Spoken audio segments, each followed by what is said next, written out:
Two British nationals captured by Russia while fighting for Ukraine say they were subjected to beatings and electric shocks in custody. Aiden, Aslin and Shaun were freed last week alongside 3 other British men after being sentenced to death by Russian-backed separatists in Donetsk. In a moment, we'll hear from Aiden and Shaun in their first live television interview. But first, here's Kira Durkin with their story. What a surreal moment this must be for you. A week ago, you were in jail and you were under threat of a death penalty. And then, a couple of days later, you're released with the input of Roman Abramovich, and you're now back here in the UK. Aiden, how are you feeling? Well, it's still a bit surreal because, as I said before, like literally this time last week, I was in solitary confinement. You know, we were treated in some horrendous conditions there, and I was expecting I'd either be killed or I'd be spending at least minimum 10 years, like, in the nets there. So it still hasn't fully set in yet because we had our guard up for, like, the past 6 months because of Mariupol and then also because of the, just the whole experience of being captive. Yeah, and Shaun, you served together, didn't you, in the Marines in Ukraine? Yeah. You were captured in the same area. Yeah. And you had a horrific time, as Aiden says, in prison. What was that experience like? Very scary. I'd had some training in the British Army, so I was pretty understanding of the stages of being captured. I knew the initial being captured could be a problem. Once I got through that, I thought it could get a bit easier. So my first thought was to, obviously, get through that with minimal injuries, injury-free, and then assess the situation once I got through that initial capture phase. There was a moment, Shaun, wasn't there, where you were going to give up and you rang your wife. Yeah. And you said, because, of course, you'd been sentenced to death, and I know you both were, you know, beaten, there was electrocution, you were stabbed at one time. Shaun, you rang your wife, who is Ukrainian, and said, I think it's all over. Yeah. And I think you thought she was going to go, Crying. I love you, goodbye, Yeah. this is our last... She didn't. What did she say? She said, you brought the world's attention to Mariupol, you're fighters, what you're doing is amazing, you're warriors, tell all the guys to keep fighting. And then she said, just survive on the phone. She screamed at you, didn't she? Screamed at me down the phone, yeah. For which then I was like, oh, yeah, OK, you know. And it kept us going all the way through because they'd surrounded us, they were closing in. So we knew we were going to struggle to get out. Can I ask, you were, I think, both already in Ukraine when Putin declared war and invaded. But it's quite a big decision, isn't it, to sign up, to put your life on the line for another country. Yeah. How did that happen? How did you end up in the Ukrainian forces? So I first learned about the fact that foreigners could join the Ukrainian military legally back in 2018 when I moved to Ukraine to try and start a new life. Initially, I went to the military recruitment office and started paperwork, etc. Did my medical. So well before so well before that happened, and you know, you sign an enlistment contract for 3 years, and my contract finished last September, which I renewed for 1 extra year. You know, since that time, I met my fiancée Diana. We were planning to like build a life, etc. in the city of Mykolaiv. I met Shaun. He came later on.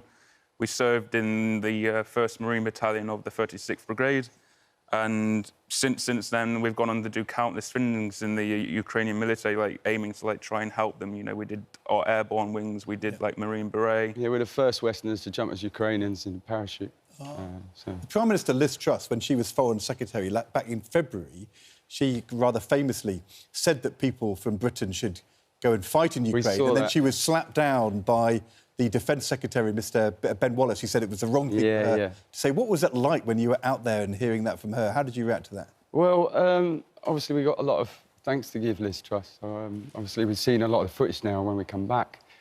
And the Foreign Office have been great. But when we saw saw this, we were aware that you get all sorts of people turn up in Ukraine who then want to be a part of the war. We'd actually integrated, spent time there, learning the language, and we had wives there. You had military training already, hadn't Yeah, you? yeah. So they were quite a soldier happy. Previously. Yeah, I mean, they wanted us to help train their guys, and we sort of fell back on a job on that aspect. I know that you've experienced some pretty grim things while you've been held. Aiden, there was a point, wasn't there, when you were asked, how do you want to die?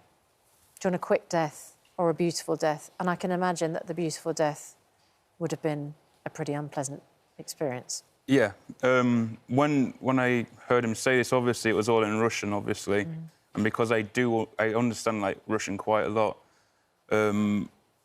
before I was captured or surrendered, I said to myself, what I'm about to go through is about to be very horrific.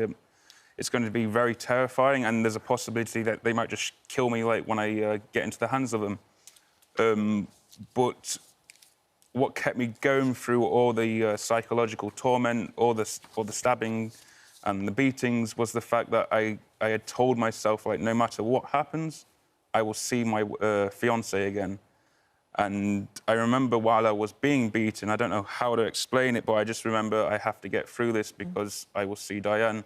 And then when he said that, when he turned around and, like, said that to me, it was like my thoughts, like, started to dawn on me after he pointed out that he had stabbed me. I was completely unaware of being stabbed, and he pointed it out. And as soon as I saw that, like, I just imagined that I'm about to be, like, instantly killed a very horrific death. And I just kept thinking about my fiancée and how much I love her. Also, Aiden, your mum was sent by your captors videos of your torture and beatings. I mean, the strength that your mum must have had to have been able to reject those, not look at them, not bow to any demands that were made off the back of them. I mean, that must have been very hard for her. It certainly was, and it was harder on myself as well, because the separatists, they saw the opportunity of using me for propaganda, which they did countless times. They even, like, set a YouTube channel up, which managed to stay up for a longer period, and I wished it was. I wish it was taken down sooner. And then they also had me calling my mother to, like, try and get her to do stuff, and just the psychological, like, torment she's gone through for the, like, past few months because of that, like, really affected me, because I was having to say stuff I didn't want to say to my mother, or to anything. Shaun, meanwhile, you were threatened with electrocution, weren't you? And were punished in response to a strange question. They asked you what football team you supported.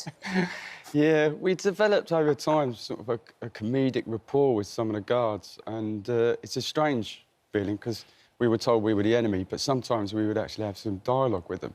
They were interested in who we are, why we came, what's London like.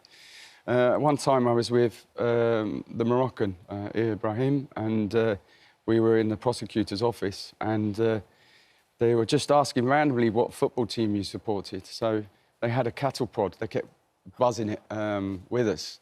And they said, what team do you support? Well, I got to West before they just... And I said, Shakhtar Donetsk, and they were laughing, and they were building that rapport, and it was quite like... after that, we became sort of you're the comedian sort of guy. So they laid off a lot at that time as well. So. Oh my goodness! These are the things you have to do to survive, aren't they? The things you have to do to survive, and the fact that a week ago I can't imagine you thought you would be sitting in a television studio laughing about what you were going through, but you are now able to find humour in it. Yeah, we've personally said that, you know, we're thankful for whoever decided to let us go in Russia and the DPR. Thank you, you know, that someone saw common sense. It's a very bitter pill to swallow. Yes. It's after all the treatment we had, but we are thankful. And we just said thanks to everyone, the Saudis. President Zelensky's team met us in Saudi Arabia. My MP, Richard Fuller, I want to say a big thank you because we saw the parliamentary stuff he did on us to get our release. And there's Roman so many Abramovich. people. Yeah, and Roman Abramovich, yeah. Look, thank goodness you're here. Yeah. Thank goodness that your partners can have you back, your families can welcome you back, and thank you for spending time with us this morning. Thank you very much.